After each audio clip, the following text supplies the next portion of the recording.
maybe a big mistake there in the knee from Mike Orlando, knocking down and perhaps knocking out Jake Sterling as Orlando takes control of this matchup. That's the difference between somebody who has experience versus somebody who doesn't have experience. And he just proved right there with that fist pound that he's not your brother. And now Jake Sterling, belly-to-belly suplex on a man the size of Mike Orlando. And as impressive as that was, you just said it, Sterling learning that school of hard knocks literally the hard way. We saw that with his previous encounters with Jake Logan. Oh, Jake Logan he's been brought up in the professional wrestling business. His dad runs some of the best wrestling shows in the Lone Star State of Texas and has been around the likes of the Terry Funks his whole life. So, a lot of people don't realize that. Jake Logan is and I'm sorry to cut you off. You'll get a chance to gush over him in a bit here, but the Kamengiri followed by a forearm to the back of Jake Sterling, and somehow Jake Sterling is still on his feet outside of the ring. The experience in that case backfiring against Jake Sterling, and tonight could be the same thing here with Mike Orlando, who I cannot believe just flew out of the ring, and Orlando's continuing the assault. And those wrists, I'm not impressed with those type of wrists simply because he's already blown his knee out twice over the course of the last couple of years.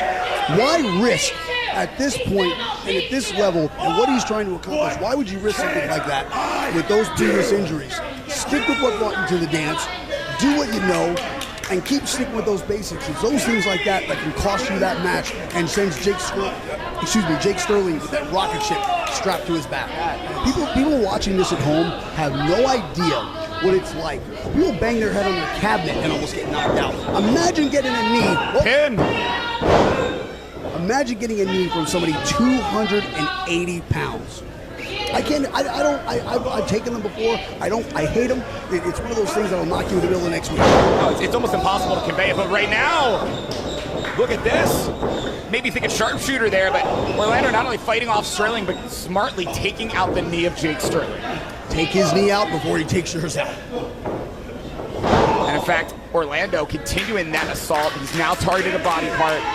Sterling, despite the size that Sterling has, just lost all that size, any advantage he might have had with that. You can see now Orlando not only taking stock, but taking advantage here of the damage that's been done to Jake Sterling. And you got to think here, this is where Mike Orlando is absolutely at his most dangerous. 100%. I was thinking that same thing as you started was we keep talking about experience. There's those little nuances that Mike Orlando has in his back pocket that Jake Sterling hasn't learned yet. Pop up into that fist right there. Let's see if I was right. What do we got here? But he doesn't have it hooked. Trevin, he doesn't have that foot hooked. And Orlando also quickly able to get to those ropes, protecting those legs. But we're seeing, again, Jake Sterling thinking submission. But that thought may be gone as Sterling dumped into the turnbuckles. Right on his face. Right on his face. It takes every single thing out of you. And then to follow it up with a chop like that, that's a bad Saturday night, Trevor. No, it shocks your system. I mean, you've had it, and I've unfortunately been chopped too, believe it or not.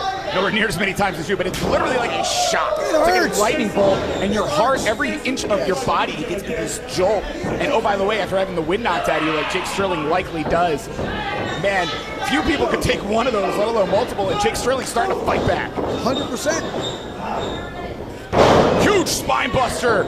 Can Sterling capitalize pinfall? Textbook spine buster, but he didn't get all of it. He didn't get that leg hook, but he's got it hooked now. Indeed.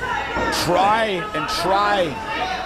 Third time's the charm here. Sterling needs to sit down on the back of Mike Orlando here. He's got it hooked, but he's got to sit on the back of Mike Orlando if he's going to get a tap on this. And expert analysis there, Francisco Chiazzo, because Sterling having so much trouble trying to hold the massive legs and body of Mike Orlando. Orlando finds his way to the ropes, stopping Sterling, chin breaker right there. Complexion of the match just changed. And it can change just like that. On any given night, at any given second, anybody can beat anybody else. Especially anybody's like that with a cannonball into the corner. Ooh. That pulls out of water now. Pinfall. Lackadaisical cover though, Trevin. No, and I really think that nonchalant cover was the only reason Jake Sterling was able to find the will Not the will. I should take nothing away from that. I know he's got the will, but the ability. Because your body doesn't always want to follow your will to pull Mike Orlando off. And right now, that will might be what's powering Jake Sterling. Oh, I guarantee it is. Lights on, nobody's home. And you're going on instinct at this point. And that boot, nobody's home in the corner. We already see damage earlier to the knee. Release German suplex, folding up. Sterling, the momentum puts Sterling back on his feet. Big spear. Sterling fighting for dear life. Did you just see Mike Orlando rakes the face of Sterling? I don't even know if the referee noticed. And wait, are you kidding me? Oh, he might have blew his knee out on that, Trevin. Page out of Sterling's book, pinfall. Orlando won. Here is your winner, Mike Orlando! And not just your winner, your new #1 contender for the ACW Heavyweight Championship.